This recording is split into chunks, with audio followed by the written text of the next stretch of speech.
Kale atukulamusako wena ali ku There Still Hope, There Still Hope 2 Ejje Media Dreams and Visions abali ku There Still Hope Kids namwe abali ku Tish TV tubagala nnyo namwe kutojja fasolo gendayo ate no baako ensonga ez'enjawulo ate z'ogobera nakola leero atwaga twogere ku engeri 10 abasumba oba ekkanisa oba abaweereza ze tuyinza okuyitamu okuziyiza ba agenti ba sitaani engeri ziri 10 katusabe kama tukwebaza kubanga oli mulungi tukudiza ekitiibwa n'amatendo jangu ofugeera olabisibwe mu bulamu bwaffe mu Kristo Yesu omwana Katonda ono tusabidde amina. 10 ways how the church ministers or pastors can have victory over devil agents. Esokera ddala nagambye omukutu gwa Tish TV video nga ogira wano mu Luganda tugenda gizeri mu Luzungu, so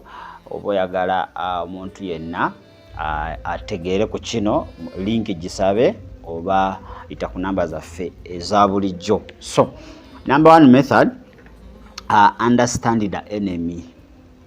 Nagambye obanga tomanyi mulaba akulwanyisa atogenda muwangula atabagamba ati mwogera nnyo ku sitaani olina okumutegeera kubanga yakulwanyisa ye ataakutegeera nnyo n'okusinga gwe okisuubira. So engeri emu ey'okutegeera oba ey'okuwangulamu bano ba agenti ba sitaani tulina okumanya obukodyo bwabwe, tulina okumanya engeri gye balumbamu biki bye bakozesa. So we tubimanya tulina tusobola okuba nga tulina ki tulina obuwanguzi ku bwo. So it is important that we understand our enemy.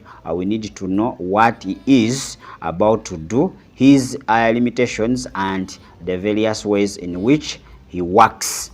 Okitegedde tulina okumanya omulabe yaani, olina okumanya biki byakola, biki byatasobola kukola, okitegedde mirimu ki gy'akola. Ebyo byonna obimanya ojja kusobola okuba nga ate owangula.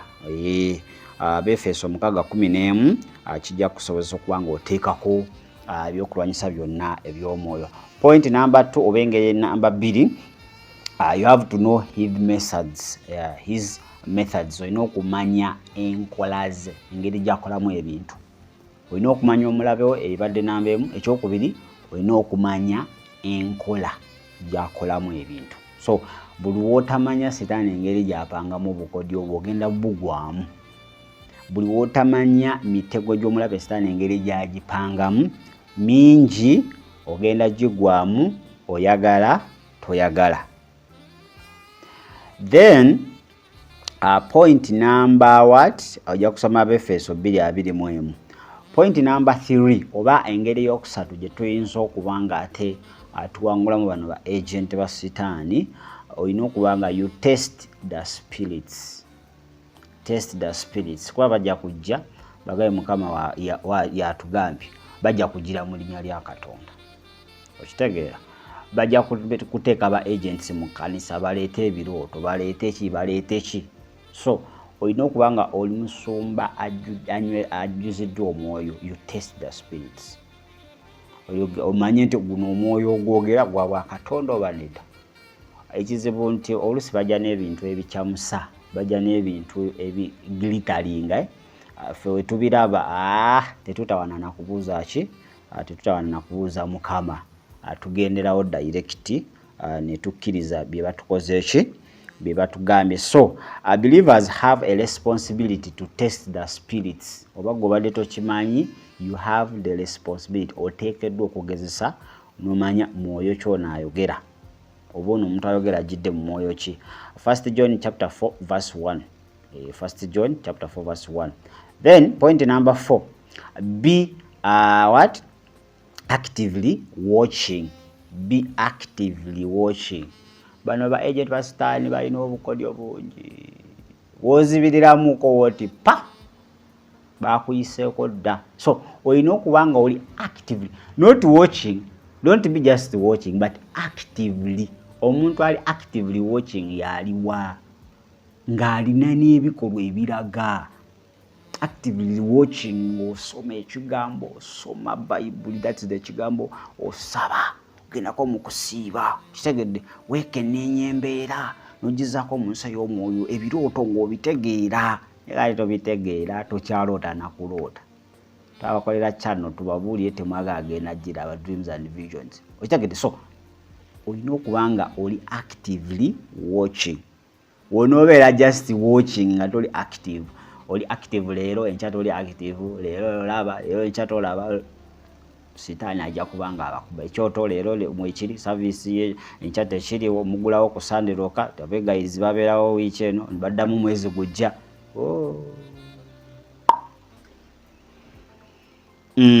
First Peter chapter 5 verse 8 ojja gisoma egamba be sober minded, watchful, nebigenderako. Point number 5 egamba etya, resist him when he comes. Olina okutuuka ku level nga osobola okuresistinga agent. Naye akati fe level gye tuliko tudduka badduke. Otegamba ekkanisa ezemu agent misinde.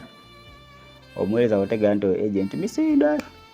Odda oyinza n'omala emyezi ena nga tosaba. Oyagala kusooka kumanya biki ebifaayo.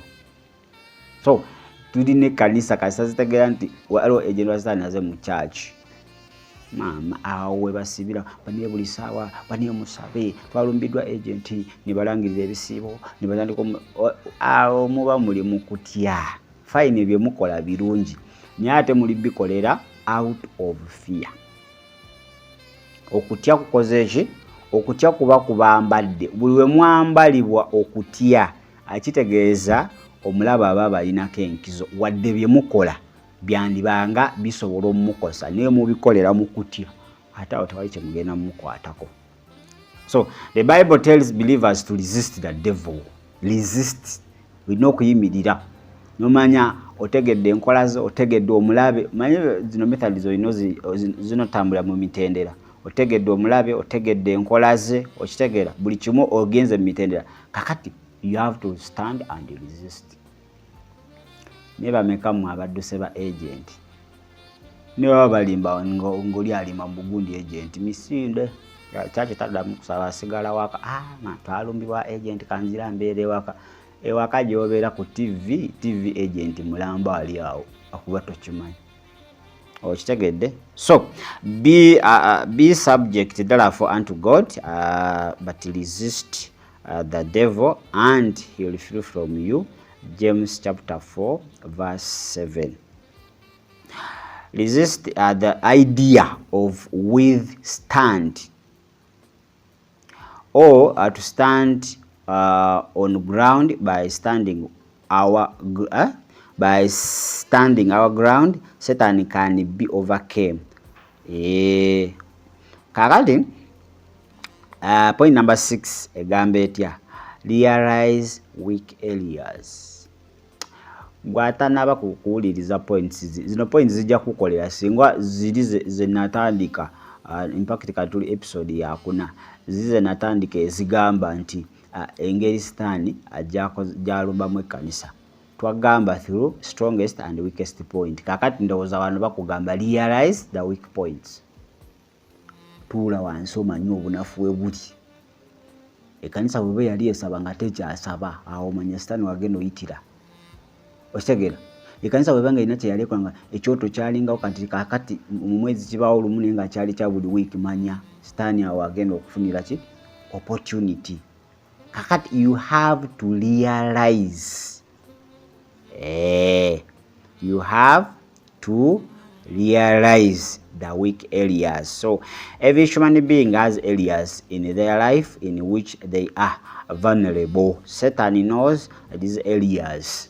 Satan amanyinyo awantu oli weak. He knows it very well. So awantu awo kasita otegerawo olina okukolako kubanga wotakolako Satan wagenda okukola ki? Wagenda okuyita. Ephesians chapter 4 verse 27 ojja gisoma. Ephesians 4 27. Point number 7, not in our strength.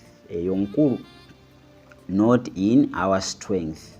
Not in our strength. We learn a valuable lesson from Michael, the archangel, in dealing with Satan. Tuyiga kintu kinene eri Mikaili. Oyalinga afubutula Sitaani okuva mu ggulu ojja kusoma Jude chapter 9 ojja kusoma Jude 9 anti ina kisule Jude 9 egamba but when the archangel Michael contending with the devil disputed about the body of Moses, he did not presume to pronounce a revealing judgment upon him, but said, the Lord will rebuke you. Okay, notice nga mugoba mugulu wano bali balwanira mulambo gwa Musa. Mikayiri teyagamba nti nkusalira omusango. Mikayiri yagamba Sitaani Mukama akunenye. Kitegeeza byonna yabirekera Katonda. So wetuba tuliringa ne ba agent ba Sitaani birekere Katonda ali kukozesa bukozesa, not in your strength. Buli wonoteka mu feelings zo mbo simanyi bano ba agent obategedde oyagala okozesa amaanyi bagenda okukukuba ojja kutunyumizaako. Tosaaba wangula. Tosawangula ba agent ngokozesa zero, tosawangula ba agent ngotaddemu amagezi go, oyina okubanga Katonda yakola, not in your strengths. Gwe n'oyagala okubanga okola ekintu ekiringa ekirungi ekinaabanga naye nga Katonda takyagala, kireke. Katonda yamanyi engeri y'okudiiringa nayo. Naye tukozesezza amagezi gaffe, tukozesezza mubiri, tukozesezza kutegera. Tuvuga nti ba agent batulemye mu makanisa, tukozesezza magezi gaffe. Point 8, avoid the situation. Avoid the situation. As much as possible, believers should avoid any situation that can cause them to sin. They should separate themselves from the source of temptation. Gono diringa ne ba agent gaze mu church. Weewale nnyo embeera eziyinza okuviirako okwonoona. Weewale nnyo oba weeyawule ku bintu byonna ebiyinza okuviirako okukemebwa. Wetwogera kwonoona si kwe kubba, ebintu ebiyinza okuviirako okwonoona, busungu, kiki, ebyo byonna byewale. Ng'onoodinga ne ba agent mu church bafulume nga tebatunula mabega. Ebintu ebiyinza okuviirako okwonoona n'ebintu ebiyinza okuviirako okukemebwa byewale. Awo ogenda ddiringa nabyo smartly kubanga bo be baagala oleeta ebintu ebikuviirako okwonoona kuba be babitega era be bakutega temptations. Kati buli wobyewala oba obakubye. Ojja kusoma 1 Thessalonians chapter 5 verse 22 egamba etya, abstain from every form of evil. Abstain from every source of evil. Point number 9, put on the full armor of God. Teeka ebyokulwanyisa byonna. Kati olaba kino kirina idi naye abantu kye basoosa. Teeka ebyokulwanyisa byonna. Naye ng'ebyokulwanyisa tategedde mulabe we yaani, akola atya, tategedde bunafu bwe mulabe waanaayitira. Byonna tabite.